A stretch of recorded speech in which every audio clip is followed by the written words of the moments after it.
Bapak Ibu yang dikasihi Tuhan, kita akan mulai persekutuan kita malam hari ini. Pembicara kita malam hari ini adalah Bapak Pendeta Bob Jukiman dari Los Angeles. Selamat malam, Om Bob. Selamat malam. Terima kasih atas kehadiran Halo Bapak Koko, selamat malam Bu Ayu, Bapak Ibu. Ya. Itu Ibu Ayu ada yang tulisan Chinese siapa ya? Tolong di... Hah? Dari Kenapa, Pak Jakarta Herman? katanya. Tolong tanya Bu Ayu, karena jangan ada orang-orang yang kita tidak kenal terus menyusup di sini. Mungkin Om Bob kenal, Bu. Halo, yang tulisan Chinese tolong di bahasa Indonesia. 我不知道. Oh, apa itu Koko? What does it mean? 我不知道. What does it mean? Saya tidak Om Bob tahu. bilang dia juga tidak mengerti. Oh, Bu Ayu boleh di-delete aja, di-remove kalau tidak mengerti, bukan punya Om Bob. Enggak. Shalom Katanya Bapak dari Ibu. Jakarta. Silakan Bu Ayu di-remove. Sebentar, kita tanya dulu. Shalom Bapak Ibu. Lah dia nggak ngerti bahasa Indonesia, kalau nggak dia remove aja Bu. Kalau dia mau masuk, dia masuk lagi. Gimana Om Bob? Koko nggak kenal, kan udah bilang tadi. Saya justru mau orang yang bukan Kristen ikut acara ini. Oh, Karena tapi kita harus akan tanya bicara dulu, tentang Koko, kasih. tanya dulu orang ini apa maksudnya. Kok pakai rahasia namanya? Maksud saya gitu, Koko. Tentu, we are welcome for everybody. Saya tidak tahu. Saya tidak tahu juga. Jadi harus beliau yang respon gitu. Karena dan ini adalah guest-nya FBF, jadi ya harusnya host-nya yang menanyakan. Kalau Om Bob nggak kenal. Kalau ini dua saya kenal baik. Anthony dengan Lydia. Baik. Asal saya juga ya, Koko kenal ya, masih kenal ya. Iya, ada fotonya, dikenal dong. Iya dong. Baik Bapak Ibu, kita akan mulai malam hari ini. Sebelumnya kita akan berdoa. Apakah bisa saya minta tolong Ibu Agatha untuk memimpin doa pembukaan? Oke, thank you Bu Ayu. Bapak Ibu, mari kita berdoa.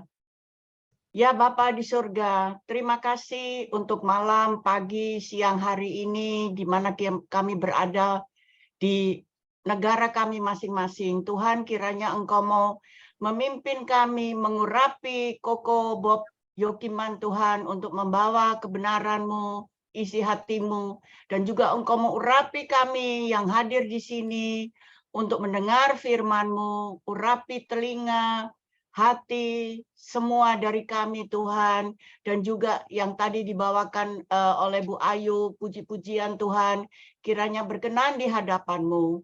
Terima kasih Papa, dan jika masih ada saudara-saudara yang di tengah perjalanan untuk mau hadir di sini atau yang di YouTube Tuhan, Engkau mau berkati mereka masing-masing, dan berkati, jadilah mereka juga alat-Mu Tuhan di sekeliling kami semua Tuhan. Terima kasih Papa untuk semuanya ini. Di dalam nama Yesus kami berdoa. Haleluya. Amin. Amin. Thank you. Baik, kesempatan saya akan berikan pada Om Bob yang akan memimpin dan mewartakan firman Tuhan malam hari ini. Saya silakan Om Bob. Oke, thank you. Ayo tolong tayangkan dulu itu foto yang kemarin saya kirim. Yang pertama saya kirim. Ada? Ya. Lupa. Sebentar Om.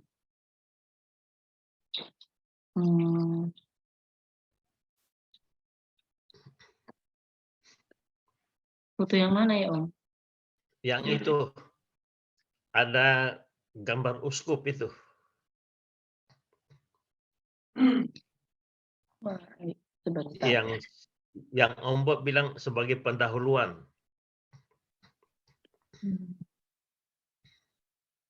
Sebagai pendahuluan.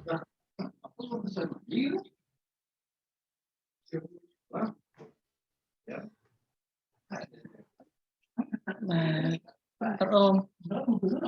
Ada. Ada.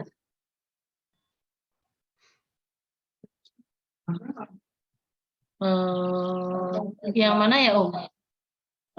Video Di bawah bukan? lagi kali. Yang ada gambar uskup itu, lihat ke atas. Oh, uskup ya. Tunggu. Iya.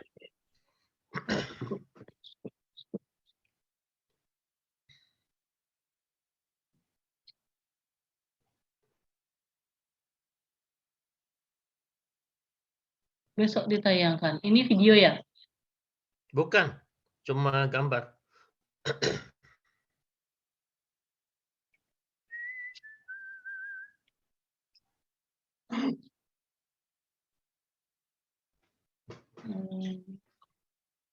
Waduh, nggak ketemu. Om, bisa kirim ulang, Om? Kirim ulang ya. Iya.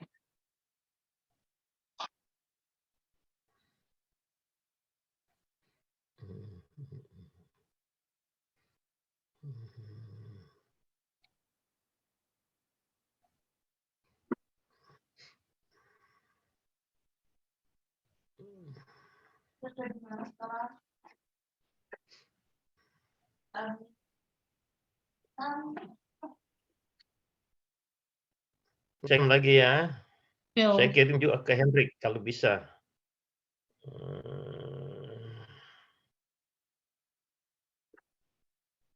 Saya kirim ke Hendrik juga. Oke. Ini ya, Om? Iya, ini dia. Nah, saudara sekalian, bulan Februari itu khususnya tanggal 14 ya. Saya juga lahir bulan Februari sih. Kalau mau rayakan boleh nanti ya di Atlanta saja. Nah, bulan Februari khusus tanggal 14 dikenal sebagai Valentine Day ya. Dan banyak orang di seluruh dunia itu rayakan sebagai bulan cinta kasih ya.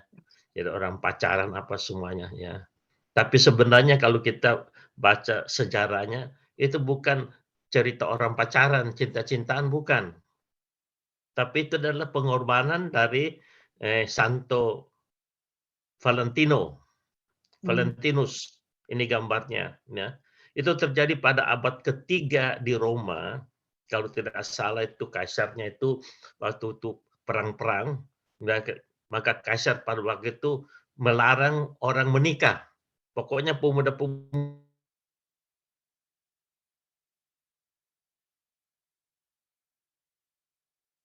menikah, jadi memberkati mereka. Dan ketahuan dia melanggar perintah kaisar, akhirnya dia dipenjara. Di penjara pun dia masih berkati orang, akhirnya dia dibunuh. Ya, itu pada abad ketiga.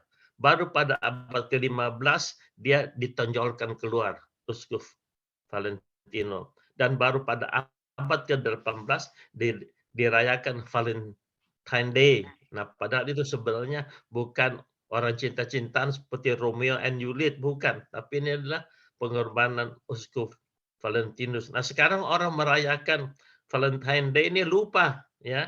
Cuma ya pacarnya dibelikan kembang lah, ajak makan di restoran dan sebagainya.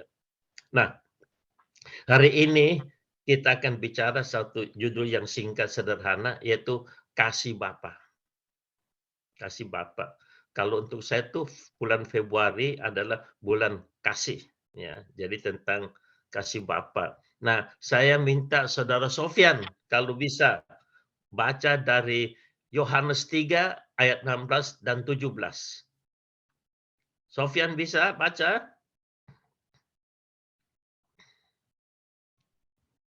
Enggak ada. Kalau gitu, ya, tolong Sofyan baca. Halo Sofyan.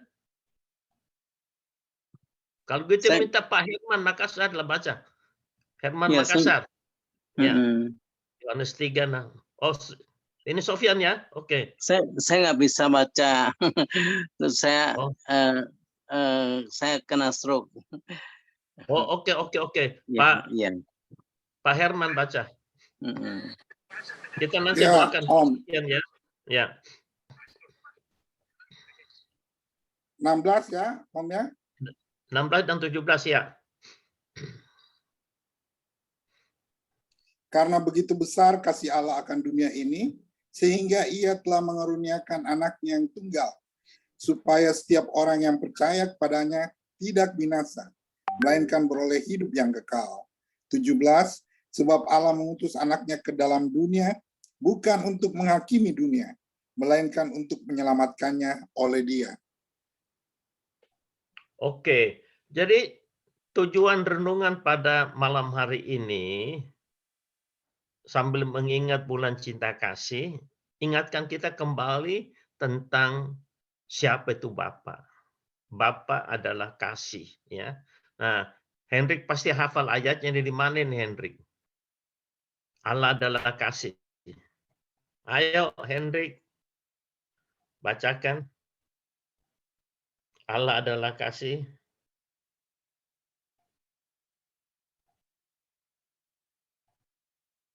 Allah adalah kasih.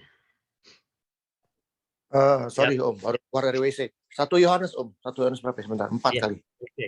Ya, tolong dibacakan. 1 Yohanes 4 kalau nggak salah.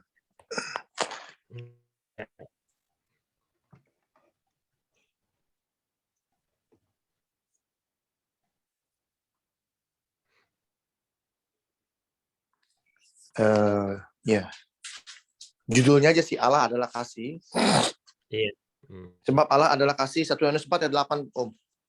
Ya, oke. 4 ayat 8. 1 Yohanes 4 ayat 8. Ya, barang siapa tidak mengasihi, ia tidak mengenal Allah, sebab Allah adalah kasih. Nah, saudara sekalian, kalau kita lihat juga di Yohanes 4, Yesus berkata Allah adalah roh, ya.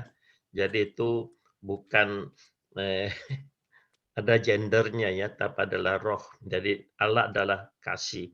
Dan di dalam Yohanes 1 ayat 12 dikatakan, ya, kita yang percaya kepada Yesus, kita akan disebut anak-anak Allah. Jadi kalau Bapa kita adalah kasih, nah kita pun harus menyatakan kasih.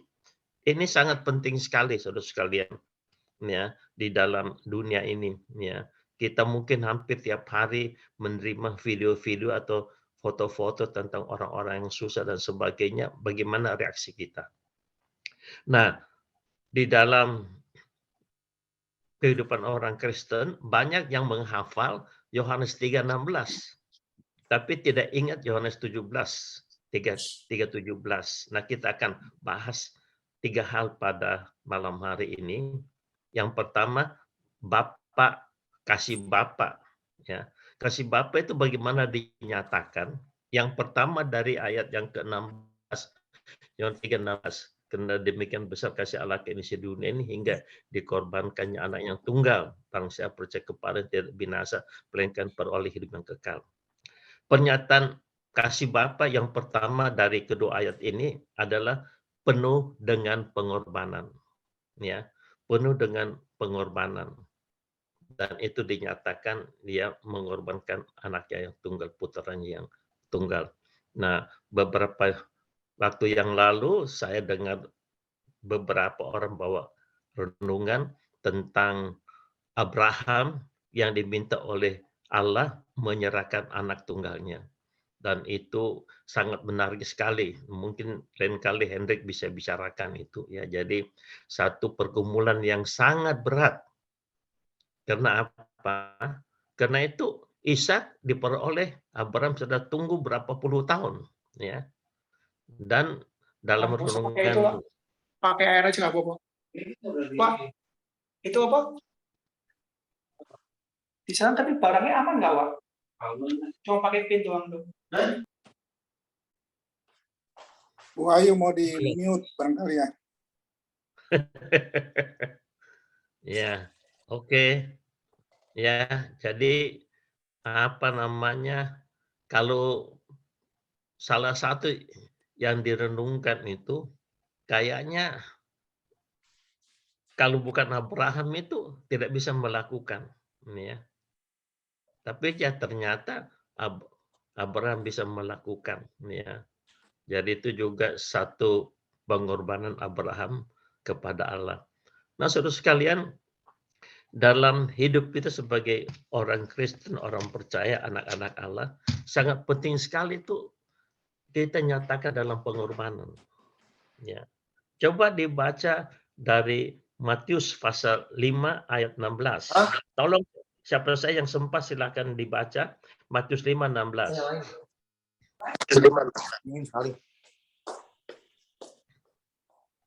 Ayo boleh baca Matius 5:16.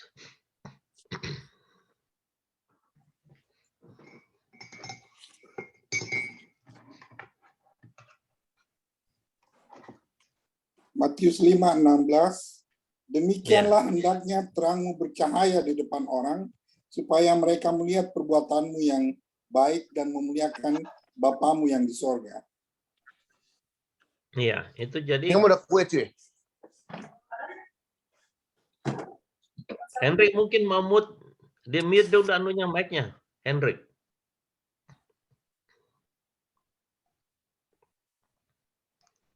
Nah, saudara sekalian, kalau kita lihat di sini dari awal pelayanan Yesus sudah mengajarkan apabila orang melihat perbuatan kita yang baik maka memuliakan Bapamu di surga. Demikian juga di dalam Matius pasal 25 tentang kedatangan yang kedua kali, ya.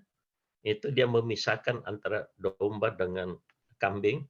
Lalu yang domba-domba itu bertanya, Tuhan, kapan kami menolong Engkau waktu lapar kasih makan di penjuru?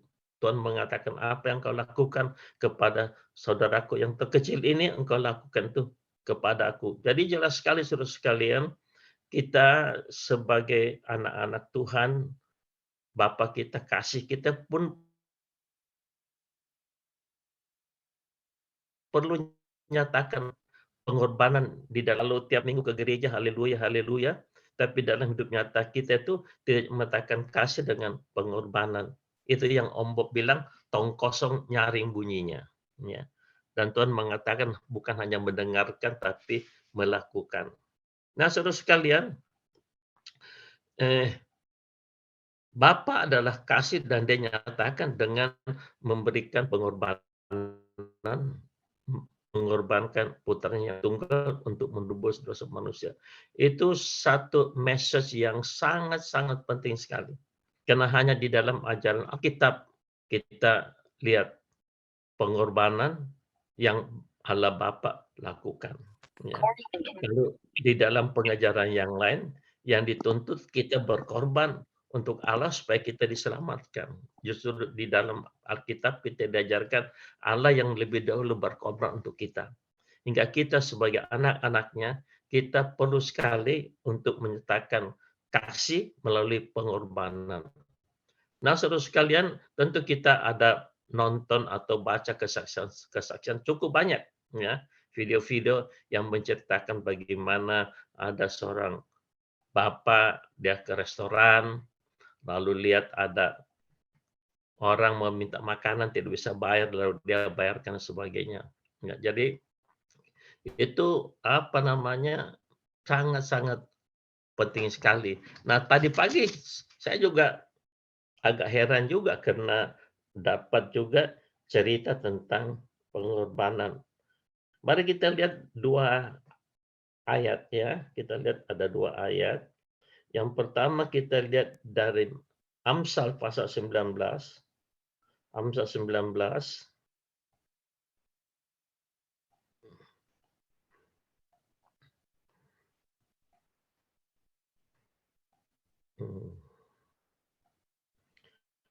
Amsal 19, tolong Herman baca ya.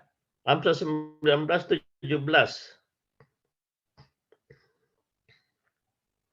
Amsal 19 ayat 17.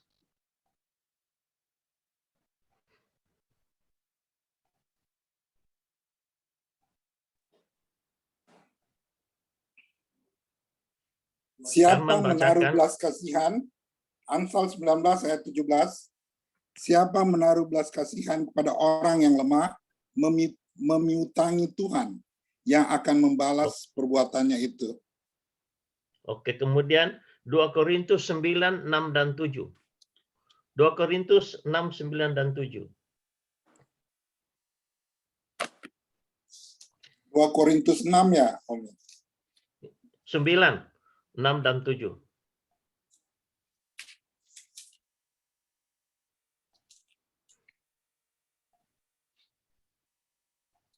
Camkanlah ini, orang yang menabur sedikit akan menuai sedikit juga, dan orang yang menabur banyak akan menuai banyak juga. Hendaklah masing-masing memberikan menurut kerelaan hatinya, jangan dengan sedih hati atau karena paksaan. Sebab Allah mengasihi orang yang memberi dengan sukacita. Iya.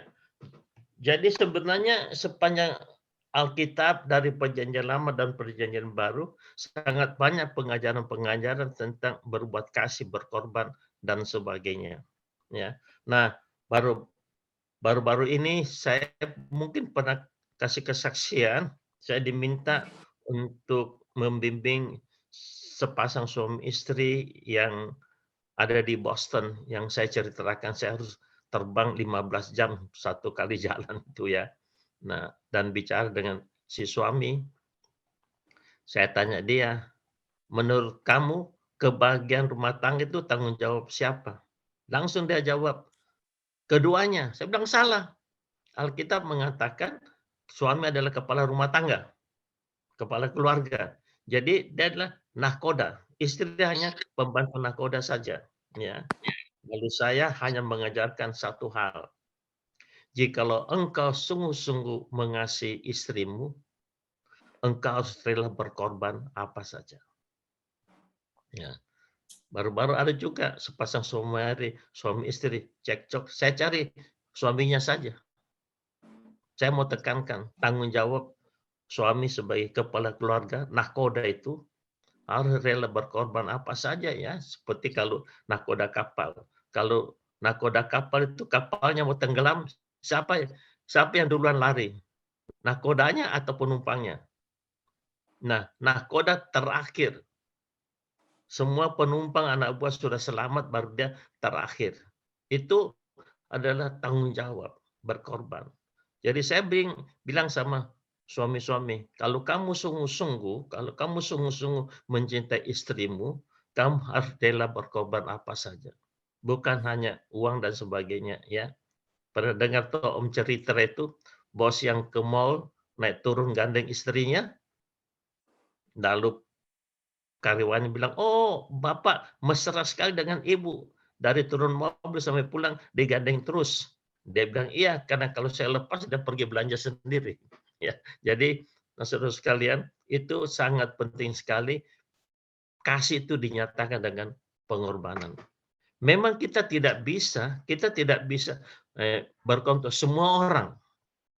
Misalkan di Nias ini ada seorang pendeta, ya 2 tahun yang lalu kali, dia banyak kesulitan, saya bantu dan sebagainya. Nah baru-baru ini dia bilang lagi, Pastor, saya ini sedang susah-susahnya, memang di Indonesia sekarang sedang susah-susahnya banyak. Dia bilang kita mau bikin peternakan bebek, tolong bantu. Nah saya terus terang bilang, saya kali ini tidak ada dana, ya, tidak ada dana. Jadi kita tidak bisa menolong semua orang yang perlu bantuan kita, tapi at least kita harus bisa membantu orang-orang yang dekat dengan kita. Ini prinsip, ya. Kita tidak bisa tolong untuk semua orang yang minta tolong karena kita juga terbatas, kecuali kalau Anda itu CEO-nya gudang garam, ya. Tapi katanya ditangkap juga sekarang. Oke, jadi terus sekalian kita perlu berkorban. Nah, saya ada satu kenalan, ya, dia kasih kesaksian, ya. Jadi dia itu susah mau berobat apa, tidak ada uang, orang terdekat dengan dia, suaminya pun, keluarganya pun tidak bisa bantu. Lalu ada seorang yang dia kenal bisa bantu dia, ya, yang orang itu ya dia panggil Dedi, ya, dan dia mengatakan saya tidak bisa melupakan apa yang Dedi lakukan kepada saya. Nah, saudara, jadi sangat penting sekali, ya, di dalam keadaan yang serba sulit ini, terutama di Indonesia kita tahu, ya, bahkan di seluruh dunia. Dari bulan akhir November yang lalu saya sempat ke Madagaskar. Saya sudah pernah kasih kesaksian. Itu Madagaskar adalah negara termiskin ke-10. Saya ke sana itu terbang 1 kali jalan 30 jam.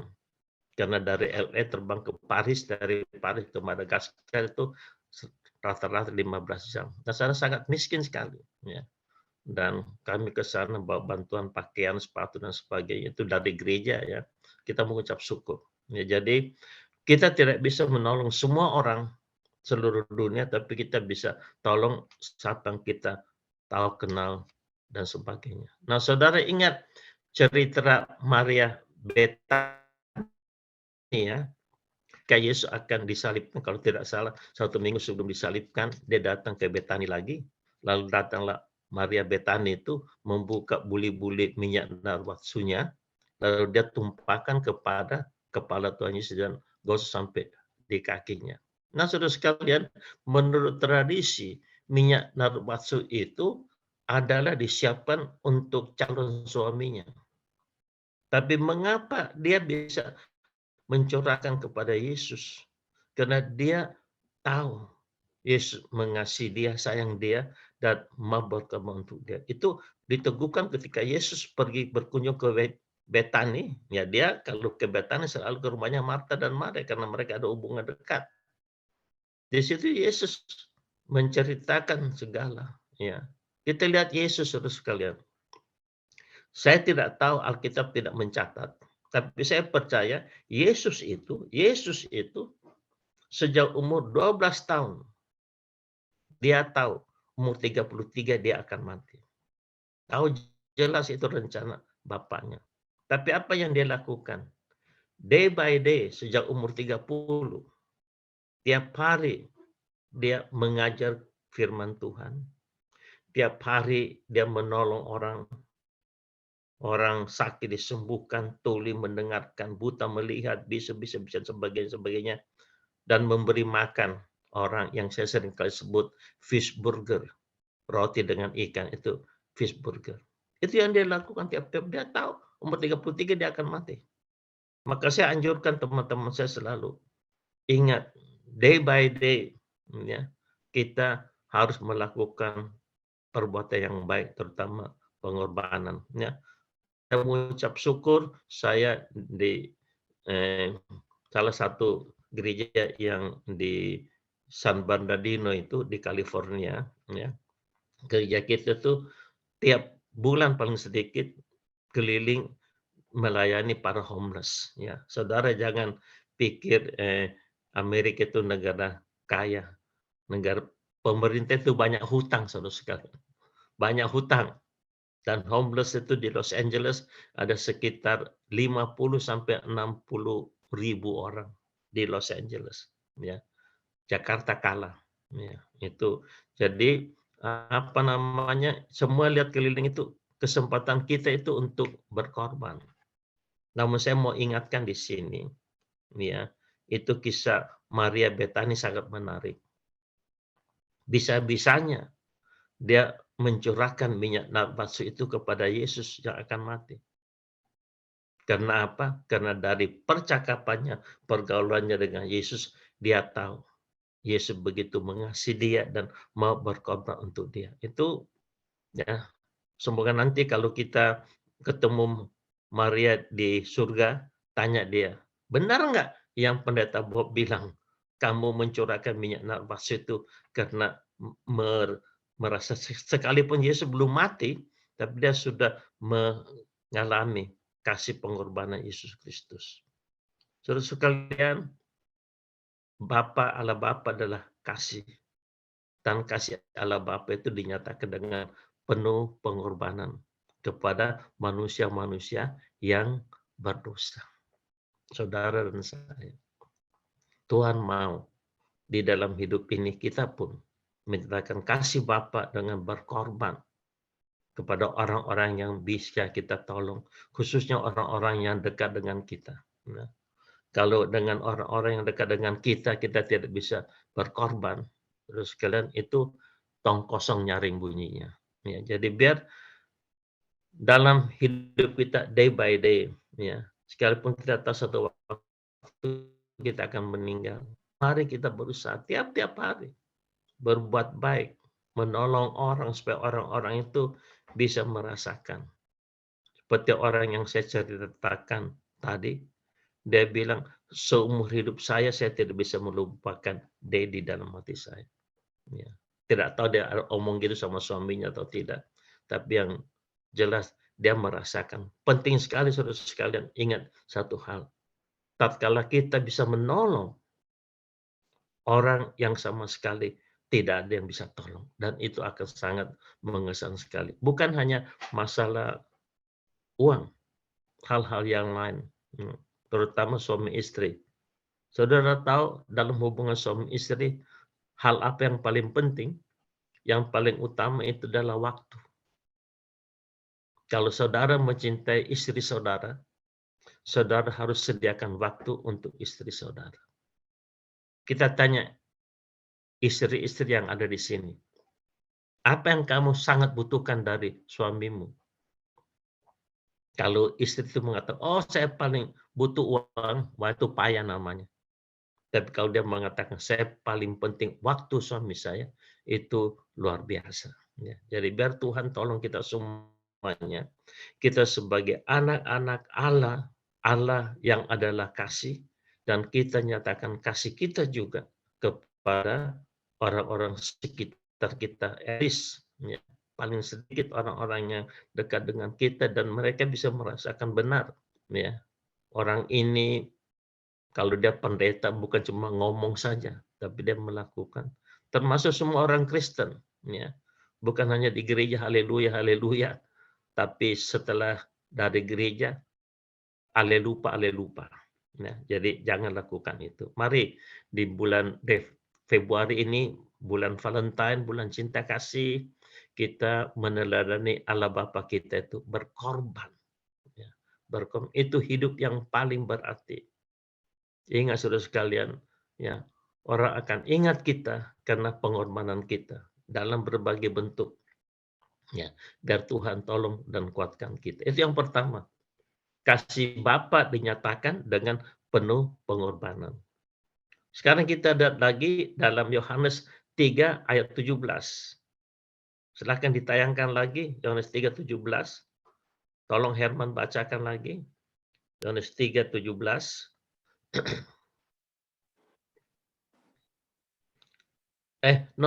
Matius, Yohanes 3:17, ya. Yohanes 3:17. Tolong tayangkan. Nah, 3:17. Ke bawah lagi.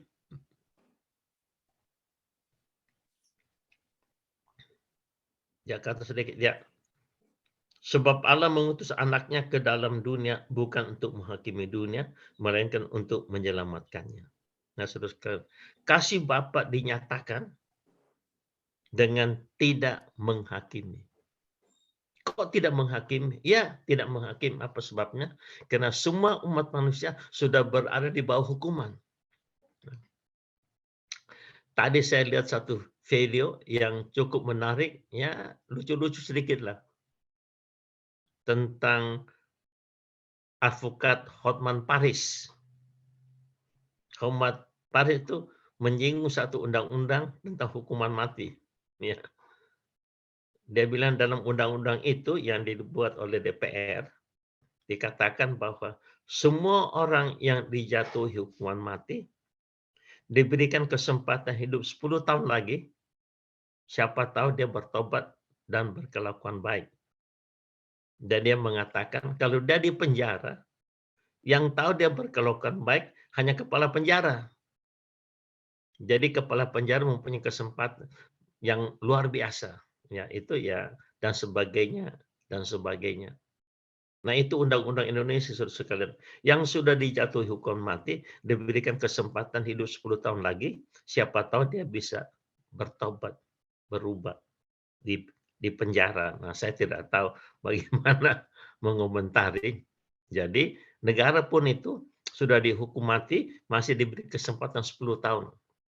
Nah, dan saudara tahu selama 10 tahun sekalipun di penjara itu biayanya berapa? Tapi itu negara masih melakukan. Nah, demikian juga Allah kita itu sudah tahu, ya. Semua manusia itu sudah jatuh di dalam dosa dan berada di bawah hukuman. Tinggal tunggu waktunya untuk dijatuhkan hukuman tersebut, tapi sudah berada di bawah hukuman. Ya. Itulah sebabnya Allah tidak menghakimi. Nanti kalau dia datang untuk kedua kalinya, seperti kita seringkali pengakuan iman di gereja tiap-tiap hari Minggu, yang akan datang kembali untuk menghakimi orang hidup dan mati. Jadi di dalam dunia ini, Bapa mengutus anaknya bukan untuk menghakimi. Tapi saudara sekalian, di dunia sekarang, khususnya di dunia Kristen, antara pendeta saling menghakimi tentang pengajarannya. Ya. Om Bob seringkali terima video-video perdebatan antara dua pendeta tentang pengajaran sebagainya. Tapi ada satu hal yang paling penting mereka lupa. Nanti saya akan bicarakan ini. Ya. Nah, coba kita sekarang melihat Matius pasal 7. Silakan dibuka Matius pasal 7. Kalau bisa ini Pak Edward Sumigar yang bacakan. Matius pasal 7 ayat 1 sampai 3.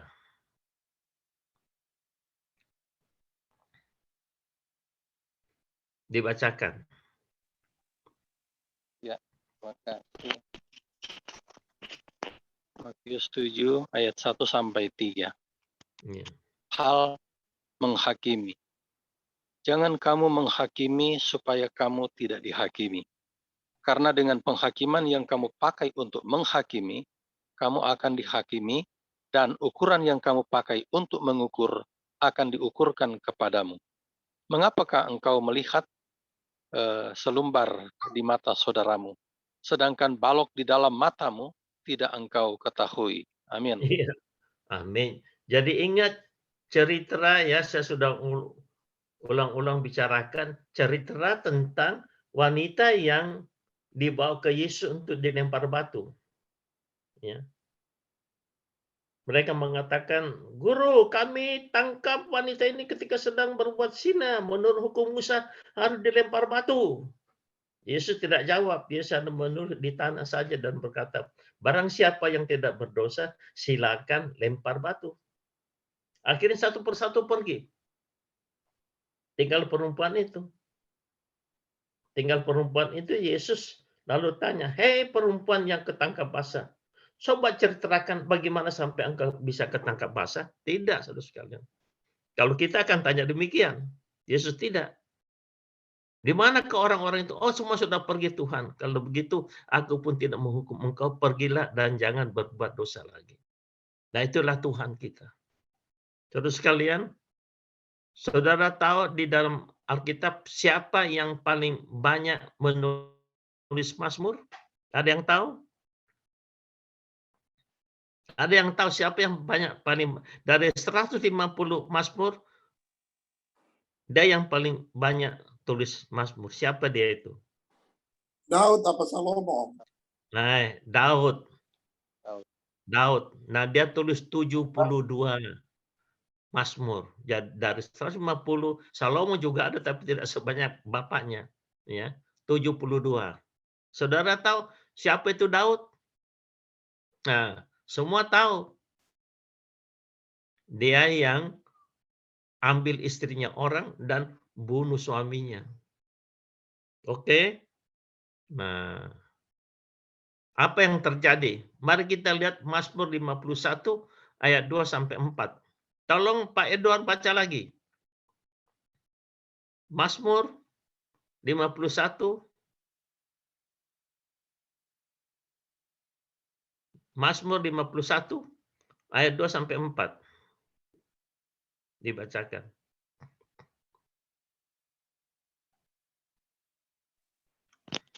Mazmur 51 51 ayat 2 sampai 4. 2 sampai 4. Ketika Iya. Nabi Nathan datang kepadanya setelah ia menghampiri Batsyeba. Kasihanilah aku ya Allah menurut kasih setiamu. Hapuskanlah pelanggaranku menurut rahmat-Mu yang besar. Bersihkanlah aku seluruhnya dari kesalahanku dan tahirkanlah aku dari dosaku. Amin. Teruskan. Sampai ayat yang ke-6 bahasa Indonesia. Sebab aku sendiri sadar akan pelanggaranku, aku senantiasa bergumul dengan dosaku. Terhadap engkau sajalah aku telah berdosa dan melakukan apa yang kau anggap jahat, supaya ternyata engkau adil dalam putusanmu, bersih dalam penghukumanmu. Iya, itulah Daud. Ya. Kita semua itu tidak luput dari kealpaan, lupa dan sebagainya, saudara sekalian. Harus kita akui. Ya. Dan kita semua itu bisa jatuh di dalam dosa, melanggar akan firman Tuhan. Jadi jangan tunjuk orang begini. Ingat, tunjuk orang begini, 3 jari tunjuk diri kita. Itulah sebabnya orang-orang Farisi, ahli Taurat, orang-orang suci itu datang kepada Yesus. Yesus mengatakan, barang siapa yang tidak bersalah silakan dia lempar batu. Nah, ternyata mereka melakukan pelanggaran salah satu hukum Tuhan. Tentu ada yang ingat hukum apa yang mereka langgar. Ada yang ingat dari 10 hukum keberapa yang mereka langgar?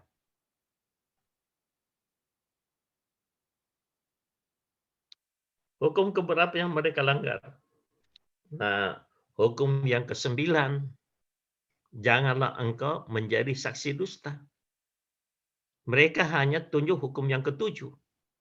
Hukum ke-9 mereka lupa karena mereka mengatakan, Guru, kami tangkap perempuan ketika sedang berbuat zina. Nah, kalau sedang berbuat zina berapa orang? Halo? Berapa orang? 2. 2. Yang ditangkap berapa? 1. Nah, yang satunya di mana? Nah, Mungkin nah, ada di juga gereja, ngumpul di situ. Mau nah lempar di batu gereja kan juga. banyak begitu, ya. Hanya cari kesalahan orang padahal dia tuh melanggar firman Tuhan sendiri, ya.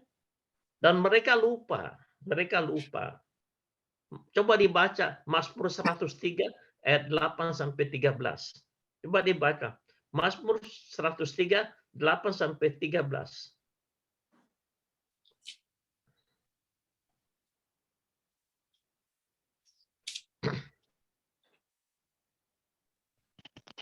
Mazmur Dibaca 103 ayat 8 sampai 13.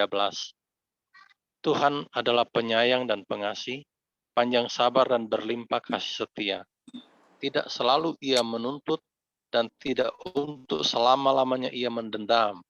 Tidak dilakukannya kepada kita setimpal dengan dosa kita dan tidak dibalasnya kepada kita setimpal dengan kesalahan kita.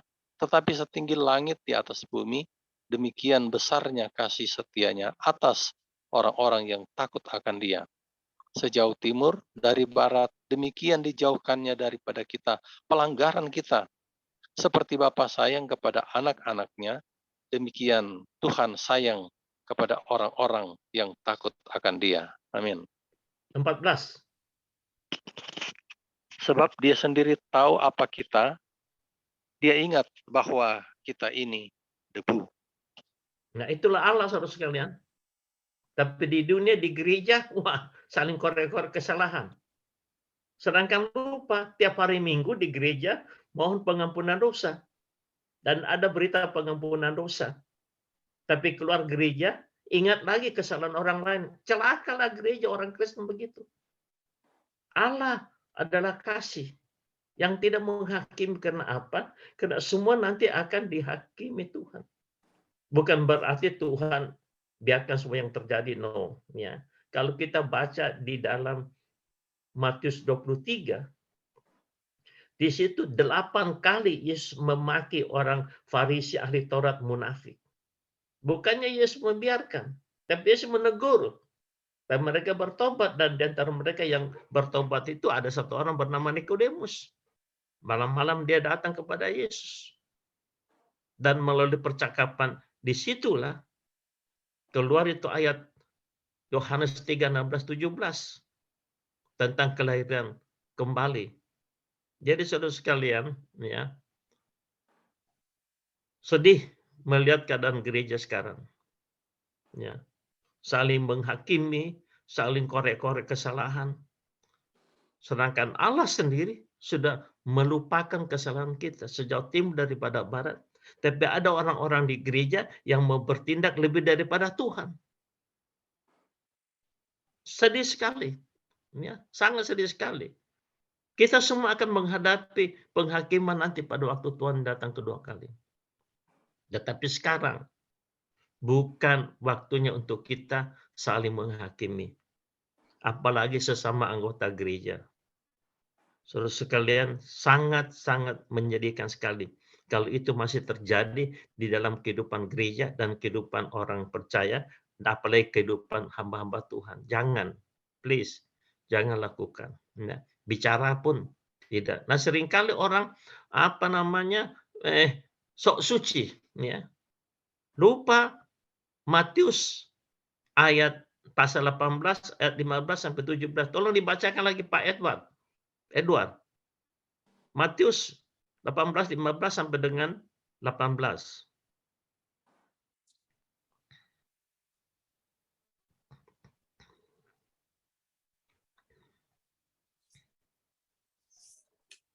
Matius 15 ayatnya 18 ayat 15. Ayat 18 tema Pasal 18 ayat 15. Ya. Tetapi apa yang keluar dari mulut berasal dari hati, dan itulah yang menajiskan orang. 18-15.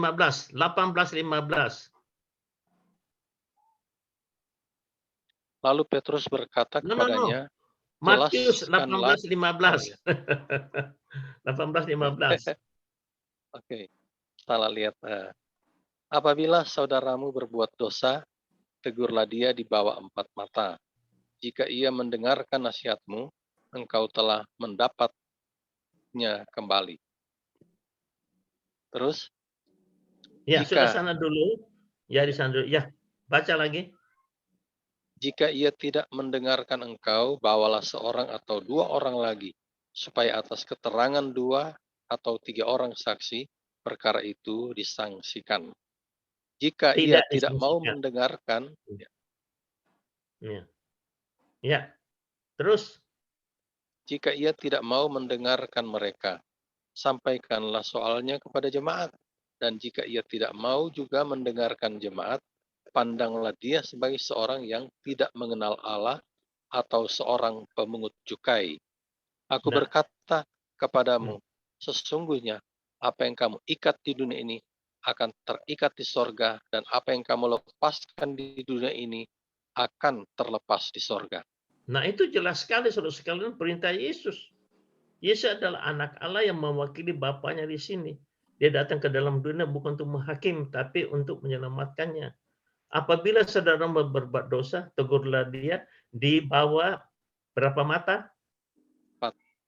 4 mata. Jangan digosipin ya, jangan diceritakan kepada orang lain, siapapun juga dia. Tapi itu yang terjadi sekarang. Cerita.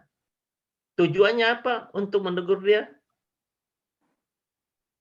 Tujuannya apa? Coba dibaca ayat 15 lagi. Saya mendapatkannya kembali. Nah, kalau ada anggota FBF ini yang berbuat salah dan kita tahu, kita harus lapor kepada siapa? Tidak kepada siapa-siapa, saudara sekalian. Kalau saudara tahu dia bersalah, tegurlah 4 mata untuk mendapatkannya kembali, bukan diusir dari grup ini. Ada amin? Amin. Amin. Amin. Amin. Amin. Di gereja lain, saudara sekalian, ada orang salah dicerita kiri kanan supaya dia diusir dari gereja. Celakalah gereja tersebut. Saudara lihat begitu banyak pelanggaran yang dilakukan oleh orang dalam gereja. Bukan demikian. Ya. Bukan demikian. Allah mengutus anaknya ke dalam dunia bukan untuk menghakimi, tapi untuk menyelamatkannya. Jikalau ada yang bersalah, saudara sekalian, ya, itu harus ditegur di bawah 4 mata. Bukan diceritakan kiri kanan dan sebagainya. Itu dosa, saudara sekalian. Ingat ayat yang terkenal, Yakobus 4:17 mengatakan apa?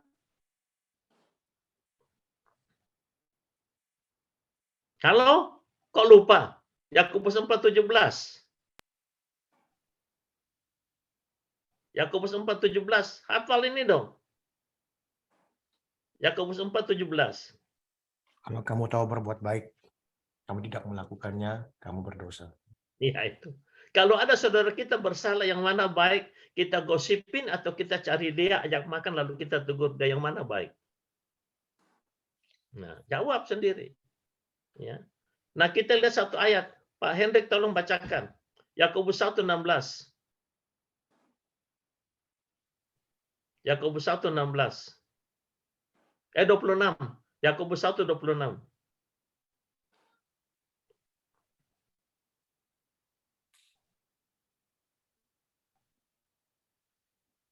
Yakobus 1:26. Dibacakan Pak Hendrik.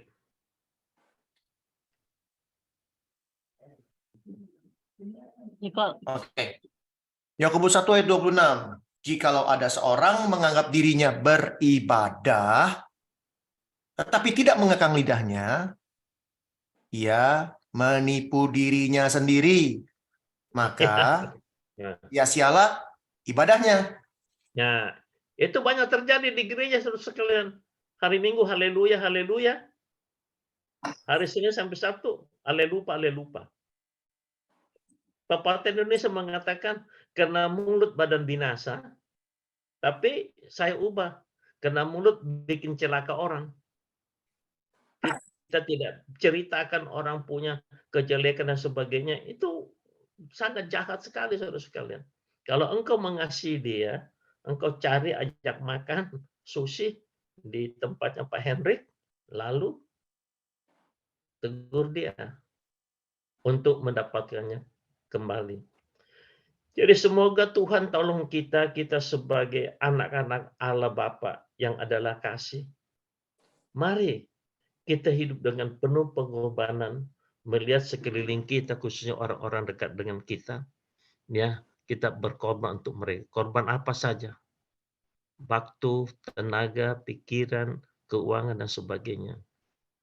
Yang kedua, kita jangan menghakimi. Karena dengan penghakiman yang kita lakukan, kita pun akan dihakimi, at least oleh Tuhan akan datang. Dan yang ketiga terakhir, coba dibaca lagi dari Yohanes 3 ayat 17 tadi.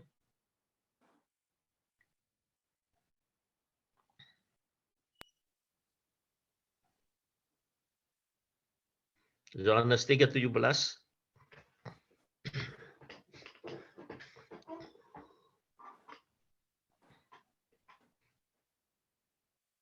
Sebab Allah mengutus anaknya ke dalam dunia bukan untuk menghakimi dunia, melainkan untuk menyelamatkan oleh dia.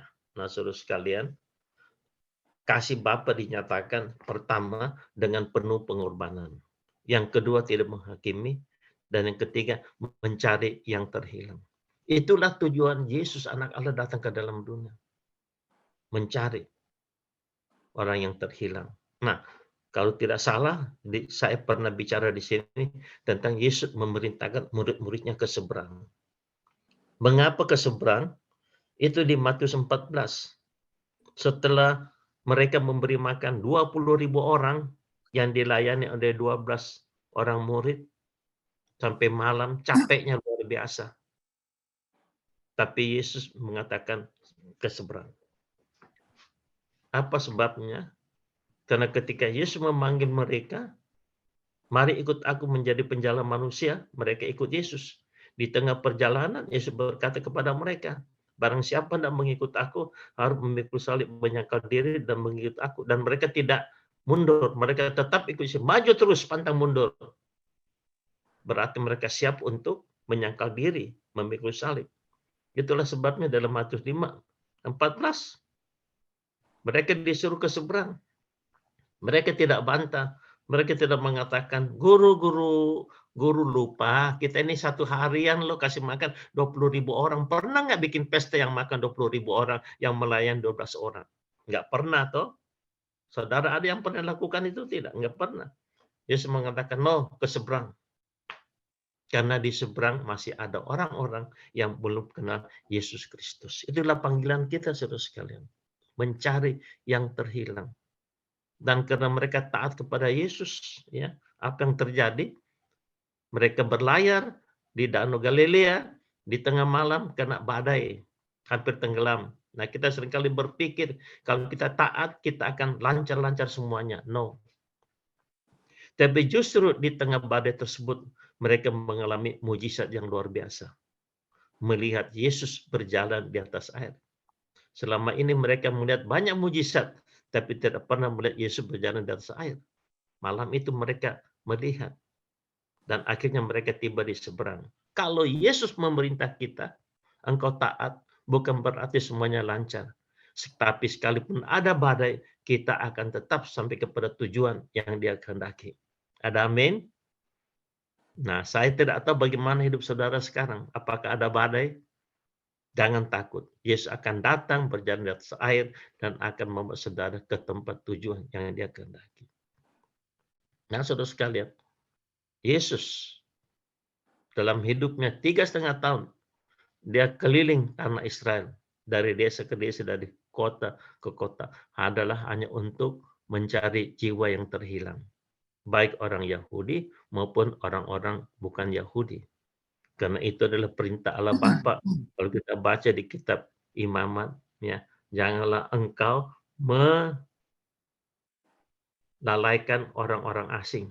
Sebab dulu kamu di Mesir juga adalah orang asing. Jadi perhatikan. Jadi kita harus mencari bukan hanya bangsa kita sendiri, tapi bangsa-bangsa yang lain juga. Nah, itulah yang gereja kami Agape lakukan. Ya.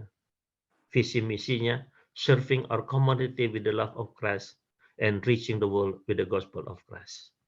Dan Tuhan itu memberkati. Ya. Jadi gereja panggilannya menyatakan kasih Kristus kepada masyarakat komunitas sekitar kita dan menjangkau dunia dengan Injil Yesus Kristus. Saudara sekalian, yang sangat menarik, Yesus itu Dia tahu umur 33 Dia akan mati di salib. Jelas. Tapi tiap-tiap hari yang Dia lakukan adalah mencari yang terhilang. Dan yang sangat menarik, jika kita mempelajari Alkitab khususnya Perjanjian Baru terutama Injil Lukas, di situ Yesus memberikan perumpamaan tentang mencari yang terhilang. Uang yang terhilang, domba yang terhilang, dan anak yang terhilang. Terus sekalian saya mau berita ingatkan. Mengapa kita masih hidup di dalam dunia ini? Selama 2 tahun pandemi, begitu banyak kenalan kita yang meninggal, termasuk hamba-hamba Tuhan yang baik. Tapi mengapa Anda dan saya masih hidup sampai hari ini? Tujuannya hanya 3. Yang pertama, menyatakan kasih yang penuh pengorbanan kepada orang-orang sekitar kita. Terutama yang dekat dengan kita, terutama yang kita kenal. Sekali lagi saya katakan, engkau hari Minggu, haleluya, haleluya. Tapi orang sekitarmu tidak merasakan kasih pengorbananmu. Itu tong kosong nyaring bunyi. Saya katakan, berhenti ke gereja kalau engkau tidak mau melakukan itu. Tidak ada bedanya dengan orang yang tidak kenal Yesus Kristus. Yang kedua, jangan menghakimi. Jangan menghakimi. Tiap kali kita mau tunjuk orang, ingat 3 jari, tunjuk kita sendiri. Jangan hanya menunjuk orang yang melanggar hukum ke-7. Kita pun melanggar hukum yang pertama.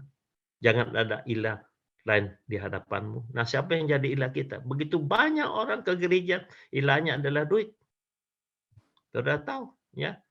Tadi saya Ada teman yang tanya kepada saya, dia bilang, ini ada satu gereja tiap minggu pergi pelayanan ke penjara. Heran ya, kok begitu banyak orang Kristen di penjara? Nah, saya juga heran juga, kenapa bisa begitu, sekalian. Dan yang ketiga, mencari. Saya dulu pelayanan di satu gereja yang cukup besar, dari 30 anggota, kemudian menjadi 400 anggota, bisa bangun gedung gereja, harga $1 juta tahun 2000 yang lalu. Tapi gereja itu hanya tumbuh di dalam, tidak keluar. Lalu Tuhan beri saya kesempatan merintis gereja baru pada tahun 2005, itu gereja Agape. Dan untuk melaksanakan misi Tuhan, kita mengucap syukur. Di Indonesia kita sudah rintis 17 gereja Agape. Nah, Tuhan berkenan, ayo Om Bob akan kembali bulan April nanti, ya, akan membuka gereja Agape di Denpasar. Itu yang ke-18 di Indonesia. Dan tahun yang lalu Tuhan juga berikan kesempatan untuk merintis gereja di Madagaskar. Itu di Afrika. Satu pulau yang besar, katanya dulu banyak orang NTT dan orang Jawa ke sana. Itulah sebabnya penduduknya sekarang tidak beda dengan orang Indonesia. Ya, mirip-mirip semua. Kita punya pendeta di sana menikah dengan wanita Madagaskar, ya kurang lebih seperti orang NTT, NTB profilnya. Nah, waktu bulan Desember yang lalu saya ke Madagaskar untuk mentabiskan itu pendeta syukur. Ya. Saya waktu itu ada hadir beberapa pejabat KBRI Madagaskar. Dan saya beritahu kepada mereka bahwa pendeta syukur ini bukan saja mewakili gereja Agape, tapi sekaligus mewakili rakyat, negara, dan bangsa Indonesia. Apa sebabnya? Karena pendeta syukur satu-satunya pendeta Indonesia yang ditabis di Madagaskar selama ini. Terus sekalian, itulah panggilan Tuhan kepada kita. Mencari yang terhilang. Yesus memberikan contoh dan dia sampai mati di kayu salib untuk menyelamatkan jiwa-jiwa yang terhilang. Ingat selalu panggilan kita. Yang pertama, menyatakan kasih penuh pengorbanan kepada orang-orang yang kita kenal, dekat dengan kita terutama. Yang kedua, jangan menghakimi. Ingat, satu waktu kita sendiri akan dihakimi. Nah, saya mau kita lihat beberapa ayat akhir hidup daripada Daud. Ya, coba dibaca 1 Tawarik pasal 29 ayat 26 sampai dengan 28. 1 Tawarik 29, ini sudah pernah dibaca dulu, tapi kita baca lagi. 1 Tawarik 29.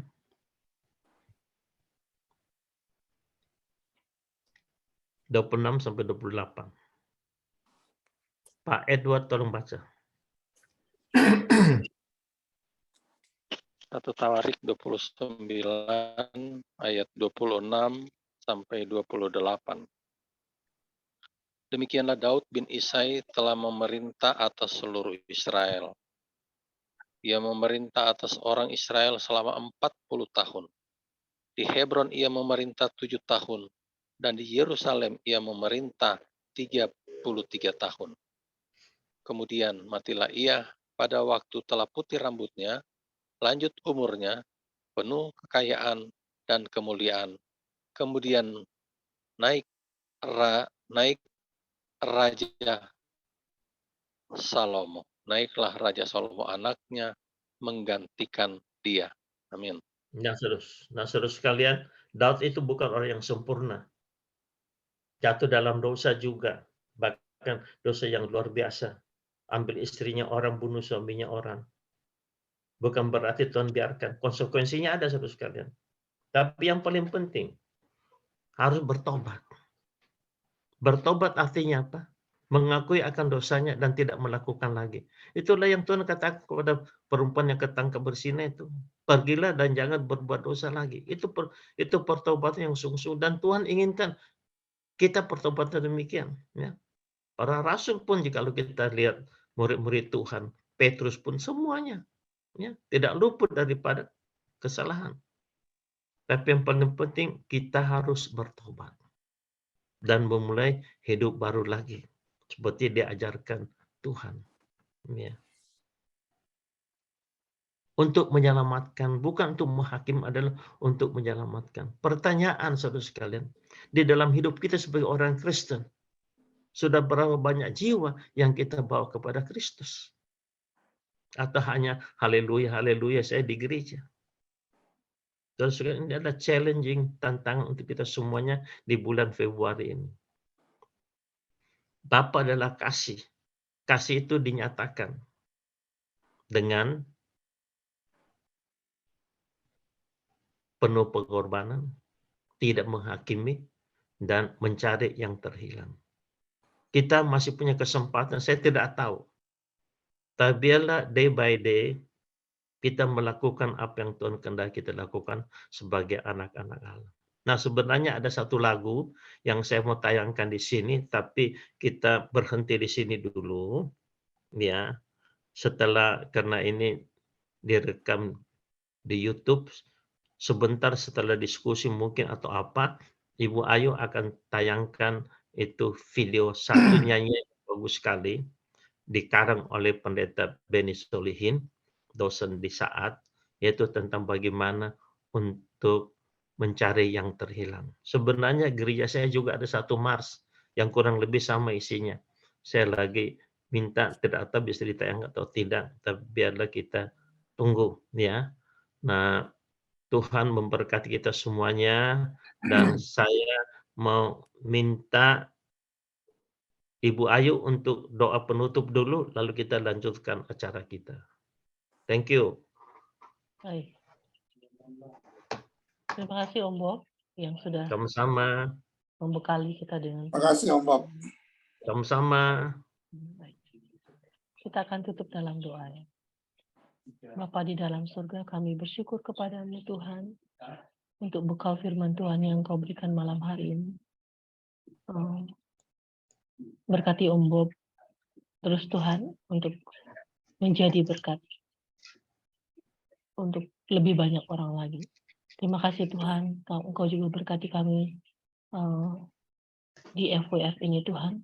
Biarlah kehidupan kami boleh mendatangkan buah-buah yang berkenan di hadapan Tuhan, terus bertumbuh di dalam Tuhan. Puji namamu Tuhan. Acara kami selanjutnya kami serahkan ke dalam tangan-Mu. Biarlah Tuhan yang memimpin di sesi 2 dalam diskusi kami. Di dalam Kristus kami berdoa dan mengucap syukur. Amin. Baik, kita akan ke diskusi. Saya beri kesempatan bagi Bapak Ibu yang ingin bertanya ataupun yang ingin berbagi apa yang didapat dalam sharing malam hari ini.